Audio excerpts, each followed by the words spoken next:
Hi வணக்கம் நண்பா நண்பீஸ். மத்திய அரசு ஊழியர்கள் பென்ஷனருக்கு ஒரு செம்ம ஹாப்பியான நியூஸ் காத்துட்ருக்கு.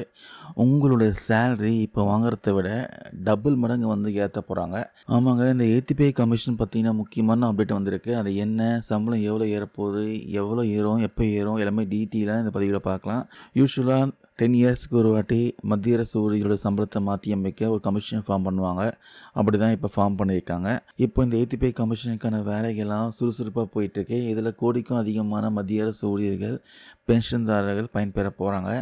இந்த கமிஷன் நம் நாட்டுடைய பொருளாதாரம், விலைவாசி உயர்வு எல்லாத்தையும் கணக்கு போட்டு சம்பளத்தை எவ்வளோ ஏற்றலான்ட்டு அரசாங்கத்துக்கு ஒரு ரிப்போர்ட் கொடுப்பாங்க. இங்கே தான் விஷயமே இருக்குது. இந்த முறை சம்பளம் பார்த்தீங்கன்னா 2 மடங்காக உயரப்போது சொல்கிறாங்க. இதுக்கு காரணம் பார்த்தீங்கன்னா ஃபிட்மெண்ட் ஃபேக்டரு. அதாவது உங்கள் அடிப்படை சம்பளத்தை எதால் பெருக்கிறாங்களோ அதுதான் பார்த்தீங்கன்னா அந்த ஃபிட்மெண்ட் ஃபேக்டர்.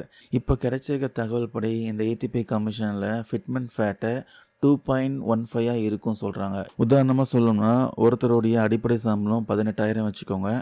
அதை 2.15ஆல் பெருக்கினா அவருடைய புது சம்பளம் 38,700 ரூபாயாக மாறிடும்.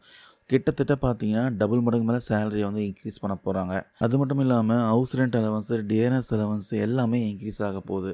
ஆனால் இதில் ஒரு முக்கியமான விஷயம் இருக்குது. 7th பே கமிஷனில் ஃபிட்மெண்ட் ஃபேக்டர் பார்த்தீங்கன்னா 2.57 ஆயிருந்துச்சு. இப்போ 2.15 பேச்சு அடிப்படுது. ஆனால் அரசு ஊழியர் சங்கம்லாம் என்ன சொல்கிறாங்கன்னா, விலைவாசி ரொம்ப ஏறிடுச்சு, அதனால் ஃபிட்மெண்ட் ஃபேக்டரை 3.68 மாற்றுங்க, உயர்த்தணும் சொல்லியிருக்காங்க. அப்படி சப்போஸ் இன்க்ரீஸ் பண்ணாங்கன்னா குறைஞ்சபட்ச சம்பளமே பார்த்தீங்கன்னா 3 மடங்காக இன்க்ரீஸ் ஆகிறதுக்கு வாய்ப்பு இருக்குது. ஸோ அரசு என்ன முடிவெடுக்க போகிறாங்க பொறுத்துன்னு தான் பார்க்கணும். சரி, இப்போ இந்த புது சம்பளம் எப்போ கைக்கு வரும்னு கேட்டிங்கன்னா, இந்த கமிஷன் தன்னோட அறிக்கை சமர்ப்பிக்க 18 மாதம் டைம் எடுத்துப்பாங்க. ஸோ அநேகமாக 2028 ஜனவரி மாதத்துலேருந்து தான் இந்த புது சம்பளம் உங்கள் அக்கௌண்ட்டில் ஏறும்.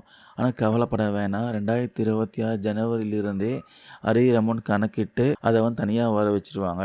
கிட்டத்தட்ட 2 வருஷத்துக்கான அரியர் அமௌண்ட் தனியாக வர வச்சுருவாங்க. அதுவே பார்த்தீங்கன்னா லேக்ஸ் கணக்கில் போகும்.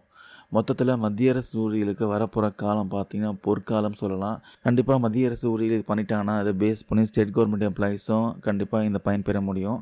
இதை பற்றின அதிகாரப்பூர்வ அறிவிப்பு வந்ததை நான் உடனே நம்ம சேனலில் அப்டேட் பண்ணுறேன். இந்த தகவல் உங்களுக்கு யூஸ்ஃபுல்லாக இருக்கும் நம்புகிறேன். இது விஷயமா உங்களுக்கு கருத்துக்கள் ஏதாவது இருந்தால் கமெண்ட்ஸில் சொல்லுங்கள். தேங்க்யூ நண்பா நண்பீஸ்.